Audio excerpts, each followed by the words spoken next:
Alright guys, I hope you're all doing well, and welcome to the showdown between Bretonnia and Nurgle. It's going to be myself with King Lewin facing off against Hadries, who's going to be rocking Captain Triple Chins, aka Festus, with a bunch of great weapons. Certainly very scary indeed. Now, as far as my build goes, frontline's going to be very chaff-centric, and anytime you have a huge centerpiece like Lewin, as well as Hippogriff Knights, the rest of your army for sure is going to suffer. So Lewin is good in this matchup because he's durable, he regenerates, he does magic damage, which demons certainly don't like. So if you end up fighting any demonic units like Plague Toads, he's getting a damage buff and does also have some good AoE debuffs. He's just a very, very solid character in general ever since the Bretonnian rework.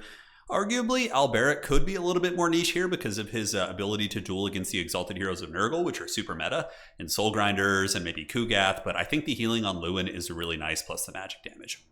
So, frontline spears, secondary lines archers, Damsel of Life, going to be healing up my cavalry and characters, and we do have the Royal Hippogriff Knights, which are amazing against Nurgle. They're just super solid in general. More of a scourge in land battle for sure, but here they do magic damage, they hit super hard, they have perfect vigor now because of the old recent buffs to Bretonnia. Not old recent, kind of a bit, doesn't make too much sense, but you know, it's been a while, but it's still kind of recent. We're in that ballpark. But yes, Hippogriff Knights are great.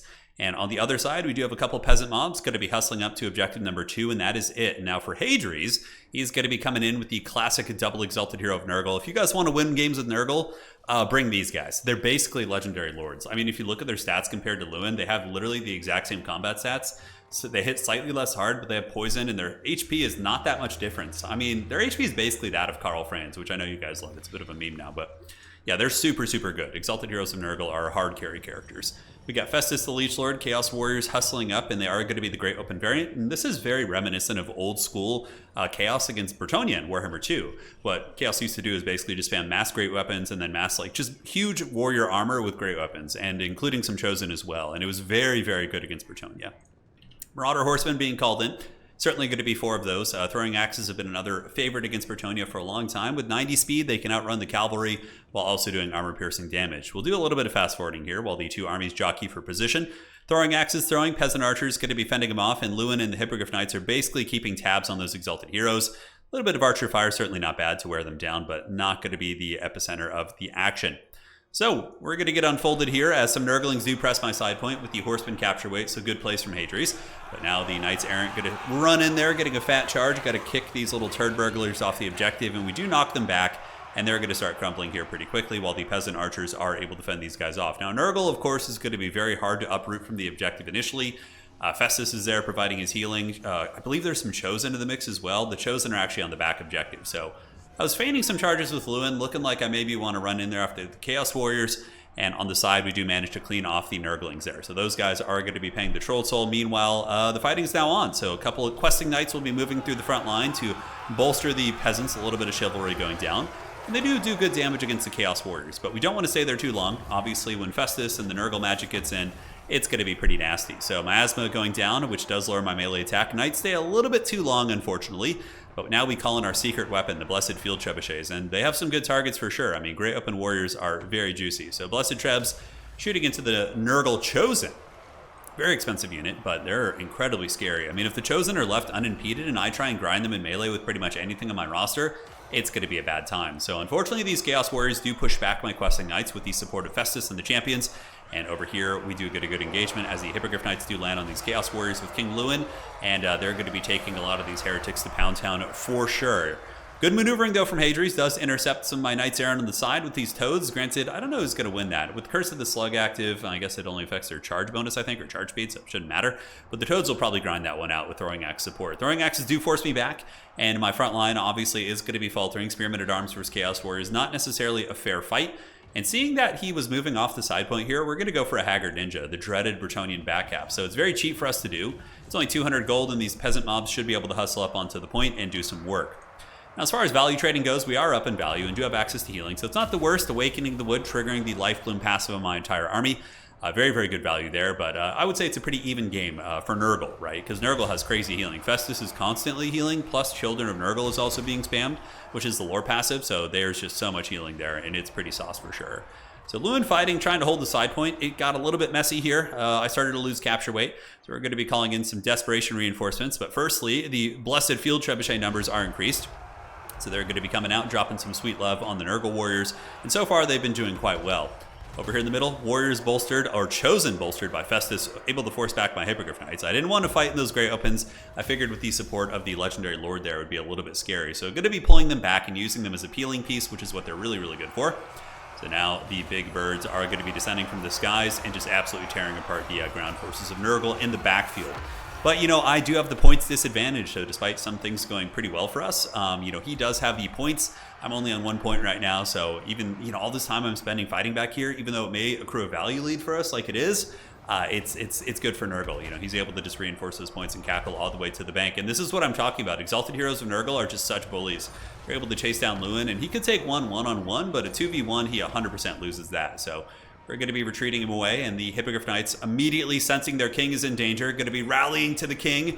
They'll be moving across to go help Lewin, and we'll see what we can get done here today. So here come the Hippos. We do turn around, and they're immediately going to force those Nurgle champions back.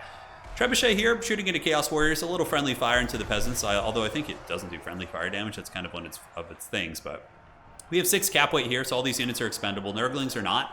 So in this case, we will be capping slowly, but he's going to be able to respond with some Nurgling play and Horseman most likely, which will mitigate this back cap situation. So overall, it was a distraction of sorts, which was kind of cute, but it's not going to get the job done. So Hippogriff Knights retreating. I have lost 1 model there. The champions did run back to Big Grandfather Festus here, and his Chosen, which is a ball of doom I certainly do not want to deal with. Side point looks like we're barely going to hold it. Maybe. We do get the Knights of the Lionhearted called out of reserve, and they're pretty solid. They do magic damage, so a nice Knight of the Realm unit in this matchup. But we're going to be charging them into the back of the Warriors here to try and salvage this objective and force those bad boys off. So wheel the rear charge, get it done. The terror route will come overhead, so they could just get terror routed here. They're shaken and stirred, as the Royal Hippogriff Knights do get afflicted by the Curse of the Slug. But even still, they get a big charge here, and the point is stabilized, which is big. If this one had been taken, it would have been really, really hard to come back from. So backfield diving from Hadri's. He does move in, but we intercept him with the Defenders of Fleur-de-Lis, and those Marauder Horsemen going to be sent to the Shadow Realm. Meanwhile, the Blessed Trebs still doing good work, shooting at Chaos Warriors. I would wager they'll pay for themselves before the game's over. Well, yeah, we'll check when the game's over, but yeah, they probably will. Side point, not going to happen. We do have some Spearmen at Arms and Peasant Mobs fighting, but there's just Forsaken coming in, a lot of heavy hitters. I do respond to the Forsaken with some Foot Squires, maybe hoping I can eventually win that point, but these guys are just like the butchers of peasants, and with this banner scheme that Hadri's has, they actually look really, really cool. So still fighting in the middle. I did go for a cheesy attempt to try and take down Festus, but Lewin is going to be running while the Blessed Trebuchets keep pounding the Chaos Warriors. Now intercepting some reinforcements are the Knights of the Lionhearted. That's going to be incredibly solid. Lance's couch for the lady, the sun gleaming in the background.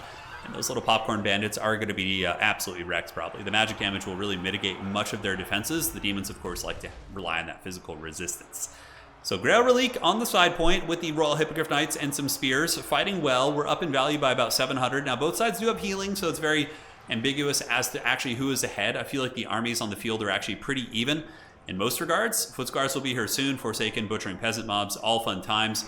And now the Defenders of Fleur-de-Lis going to be sacrificed because Lewin will die if not. So they're going to move in, block up the Exalted Champions of Nurgle, allowing the king to escape and come up with another clever gambit. So we're going to be fleeing the scene, and these poor Knights Errant going to do a little bit of damage against the Nurgle champions, but overall, it's not going to be much.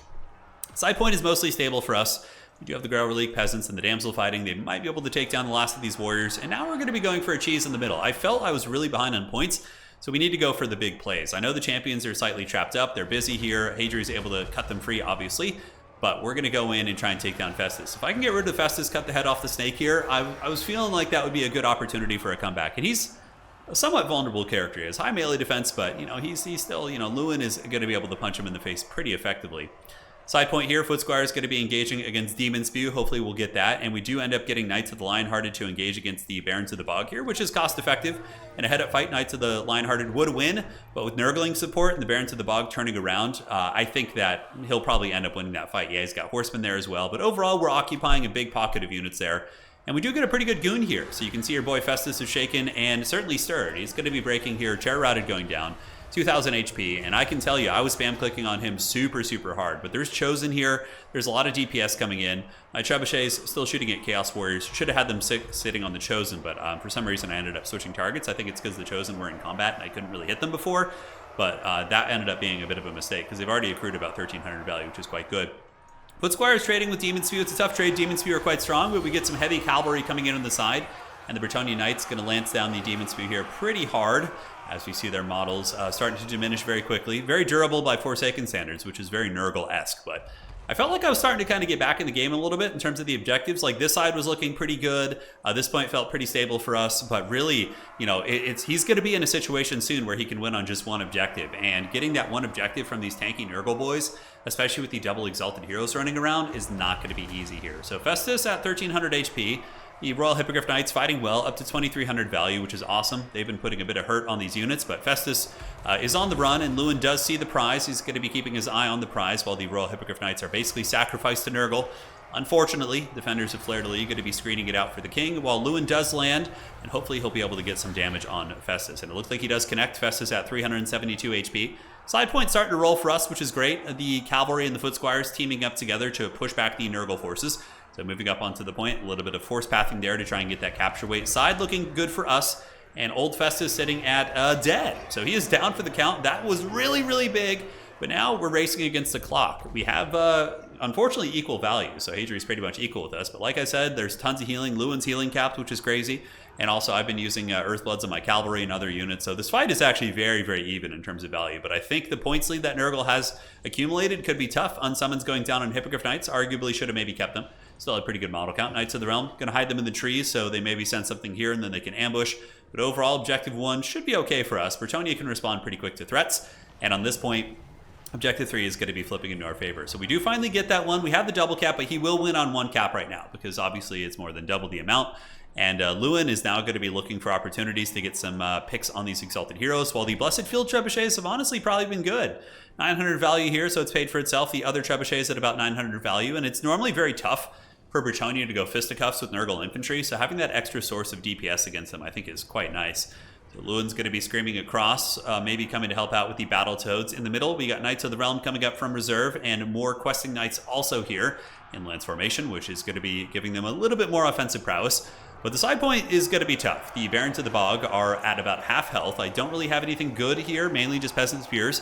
Going to be trying to shank him down. And the Trebuchets, I really need them to finish off those damn Chosen. Those guys are just such raid bosses. So my damsel is certainly in distress here in the middle. She gets caught by the horsemen. I was trying to run through and maintain capture weight here, but overall she's going to go down. Granted, I'm pretty much out of Winds of Magic anyways. So Lewin is now seeing the champions are busy, so he's going to be going to try and help finish the Baron to the Bog. Bow with the Bog to bang Nurgle here. So we're going to take him down, hopefully. Magic damage adds up, and Nurgle's going to be debuffing Lewin's stats down to 360. The Wasting Sickness, I think is what it's called. Very, very nasty debuff in tandem with the poison that they do provide. Side point, a little bit under pressure from some Plague Toads, but what we're going to end up doing is grabbing these Knights of the Realm, moving them over to go run down those Plague Toads, and at this point, Nurgle might be able to get it. Yeah, Chaos Warriors coming up, and the Chaos Warriors are very, very tough to deal with. Barons of the Bog finally going down, Wavering, sitting at 4 leadership, so they'll probably be debuffed, or excuse me, disintegrating here in a second. With the stat debuffs coming in from Lewin, certainly quite good, and the demons do falter down, but I don't really have too much cap weight here, making a bit of a play for the middle. I only brought one Foot Squire, which I was kind of regretting at this point. I was like, man, I need some good infantry that can get up to the points and fight. I felt like that was one of the weaknesses I maybe had this game, and now the Knights of the Realm come over with the Grail Relique. They're going to crush these Plague Toads. Knights of the Realm are like a hard counter against Plague Toads, into straight up fighting, especially with these stats from the Grail Relique buffing them. And now my archers are in position. Curse of the Slug going down. I do like that, you know, slowing down the rate at which I get reinforcements here. And now we need to make the big plays. Lewin does see the Exalted Hero of Nurgle a little bit trapped up here, so we're going to go in, support the Questing Knights, who've been doing some respectable damage, and the King of Bretonnia will hopefully finally... Oh, he's like, oh, no, sorry, missed the landing strip, got to go back over. But hopefully we'll get the kill on this Exalted Hero and maybe have a little bit of time to work with. So Trebuchet is knocking these guys down, but the Bretonnians send a mass rout on the side objective as the second wave of Chaos Warriors to arrive.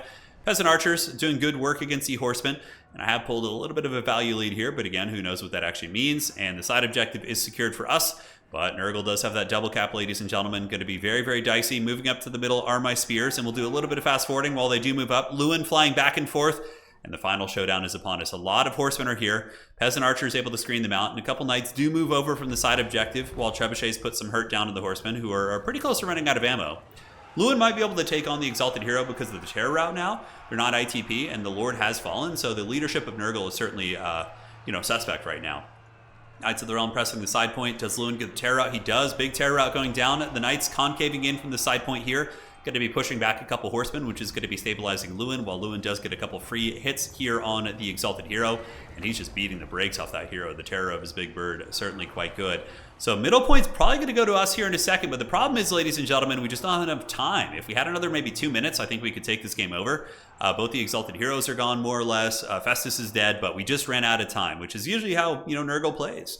Nurgle can win objectively on value from time to time, but Nurgle's big strength, and it's like this in Tabletop too. I play Death Guard, which is a Nurgle faction in Tabletop. They're not as good in 10th edition, but historically how the faction has played is that, you'll move up on objectives, you'll do some trading on the objectives, you often down trade a little bit just by getting ranged and your speed, but eventually you can win on points just because of your durability on those objectives. And I'm really happy that that did translate to how Nurgle plays in this game. Slaanesh, for example, does not translate well. Like, they're basically like, they just play like Nurgle, which kind of sucks. But yeah, hopefully that'll get fixed. Probably not, but it's CA, so I have low expectations. All right, guys, hopefully you enjoyed this one. GG, well played. It was a great match. And yeah, that was a real scrappy one by old Hadries. See you guys on the other side, and take care.